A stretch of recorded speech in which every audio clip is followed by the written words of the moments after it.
Karine Jean-Pierre has written her book now. Guys, our channel is doing good because these people are all in the chat now. That's great. We're glad you're here. Keep talking. Keep spewing your crap, because you know what happens? 250 live stream viewers and counting. So by all means, keep coming. We don't care, but we appreciate your support. We really do. I know people get upset and they think, oh, it's bad if the Zionists are in here. No, it isn't. It's great. It means we're making an impact. So let them talk. That's the point. So I say the more the merrier. And that should be everybody's attitude too. Now, do you want to troll them? I'm not going to stop you. So have fun. So Karine Jean-Pierre, who went in front of millions of people every day, lying about everything, about Israel, and of course about the health of the President of the United States, couldn't stop. Well, now she has a book. And who better to talk about the hypocrisy of her writing a book than our good friend Blakeley? Attempted rehabilitation of the Biden ghouls continues today. Yesterday it was Count Smirkula. Today it is Karine Jean-Pierre, who was the press secretary under... I have to say, credit to Blakeley for coming up with such an amazing nickname for Mr. Miller, Count Smirkula. That is a great one. So kudos to you, Blakeley. That is a really solid nickname.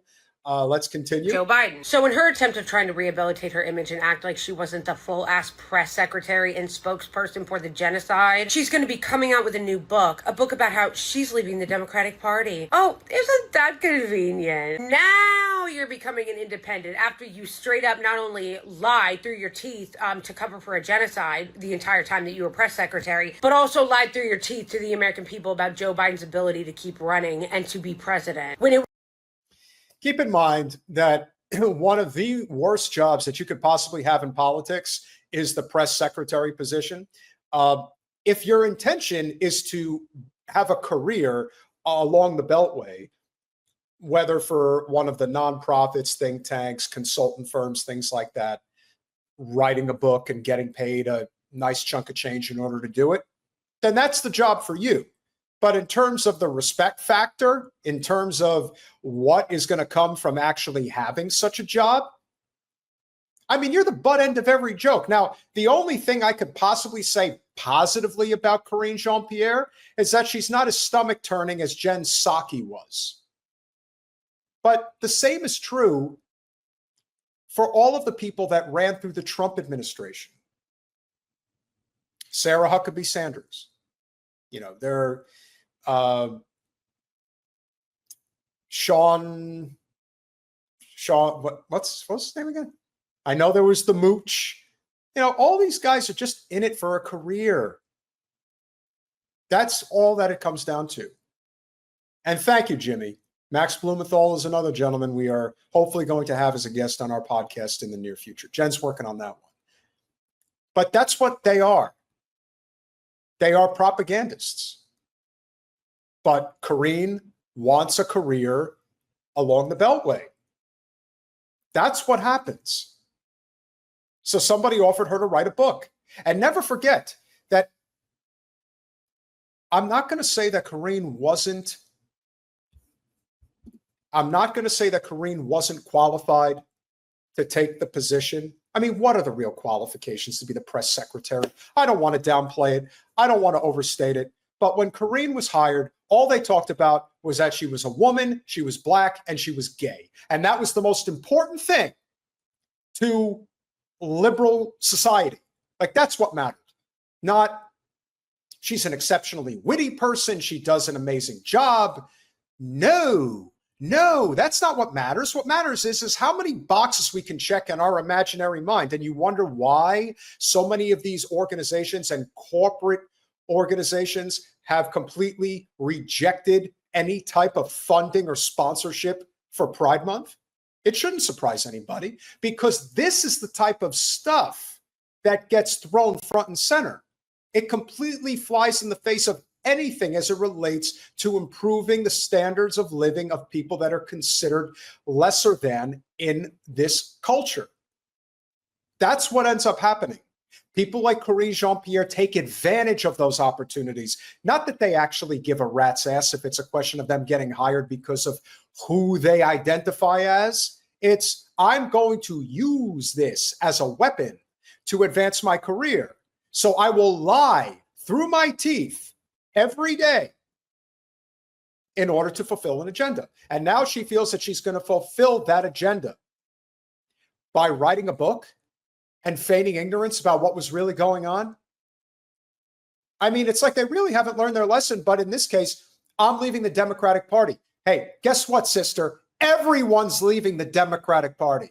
It was clear to everybody else that his brain was oatmeal. In her book, Independent, LOL, an inside look into the broken White House outside the party lines. Isn't it great now all of a sudden all these Johnny-come-latelys want to tell us about how dysfunctional the White House is, now that they're not there anymore and they can profit off of it? She shares why Americans must step beyond party lines to embrace life as an independent. Why would I take your advice? Your job was to professionally lie to people, to lie to the American people about the genocide and Gaza, to lie to the people about Joe Biden's health. And now you want to lecture us about how we need to embrace life as independence and buy your shitty book. No. Well, I will say this. We absolutely should not buy her book. But one of the things that also happens, guys, whether you're aware of this or not, when somebody who's considered part of the club writes and releases a book,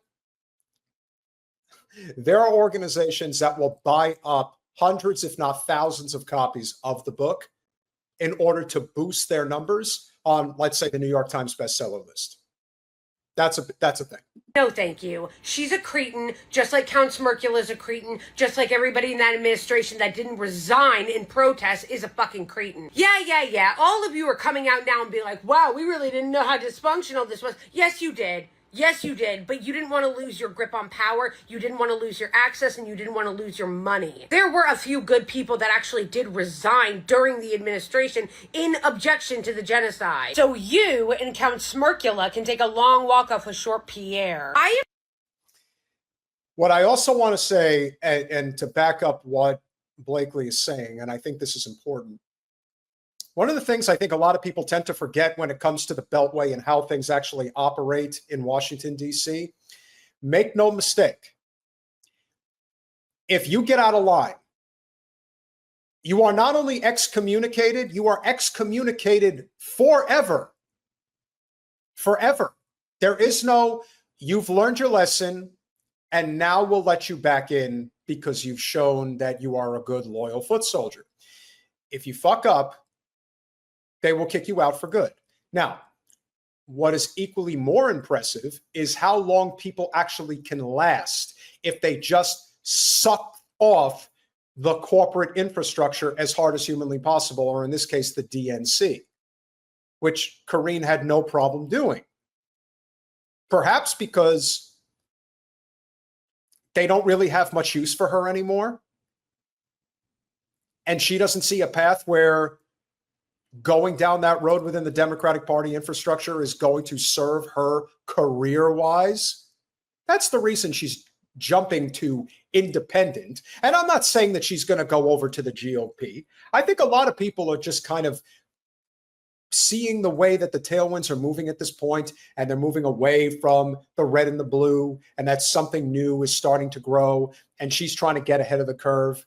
But I think the only reason that she's doing that is because she tried to get onto that next rung of the ladder, and there isn't one for her. And now that the needle has been pushed away substantially from the whole LGBTQ movement, she's kind of out on an island. And she's just looking around wondering, oh, where the hell's my next opportunity going to come from?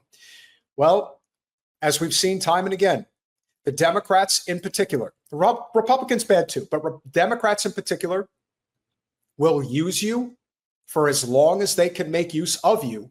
And when they feel that they can't anymore, you are cast aside as if you never existed in the first place. I'm so fucking tired of all these ghouls in politics fucking over the country, profiting off of it, and then after contributing to hurting the country, they come back and want promotions and book deals. I never want to see anybody from the Biden administration again. It's amazing that you guys aren't embarrassed to show your faces in public. Well, one last thing I will say about this, it's not even so much about her showing her face in public, but I do think that Blakeley has a point here. I know the election was 7 months ago, but Trump has been in the White House for just over 4 months.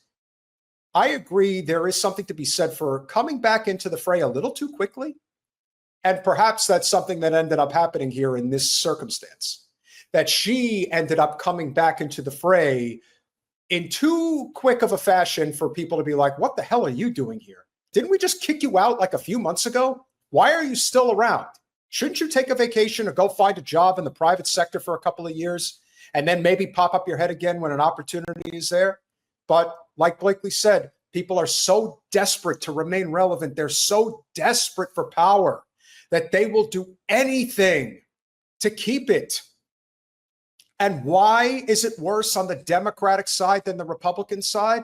Because very often on the Republican side, they just go work in the private sector and make a lot of money.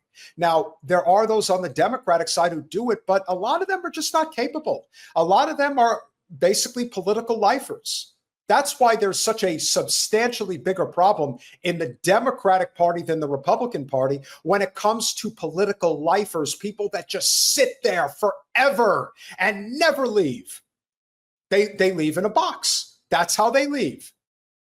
And I hate to say it, but nothing is going to change. And now that the Democratic Party is bleeding support in the worst possible way, if you thought people like Wasserman Schultz and Pelosi and Schumer were hanging on to their seats before, oh boy, you better believe that's their last will and testament, because the second they're out, they will be thrust into the dustbin of history as if they had never existed. That's what's going to happen. And we cannot get them there fast enough. So I say, let's do our part and ensure that people like Karine Jean-Pierre have no relevance in politics whatsoever, which she shouldn't. She made her bed. Now she can sleep in it. And if she ends up getting hired as a lobbyist or a consultant for however long that remains relevant on Capitol Hill, well, go ahead and do that. But as far as I can tell, Karine Jean-Pierre, if I had to guess, she wants a job on MSNBC or CNN. That's what she wants. Maybe she starts her own podcast. Who the hell knows? But from where I stand, that would seem like the most sensible move that she's going to end up making. Will she succeed? I don't know.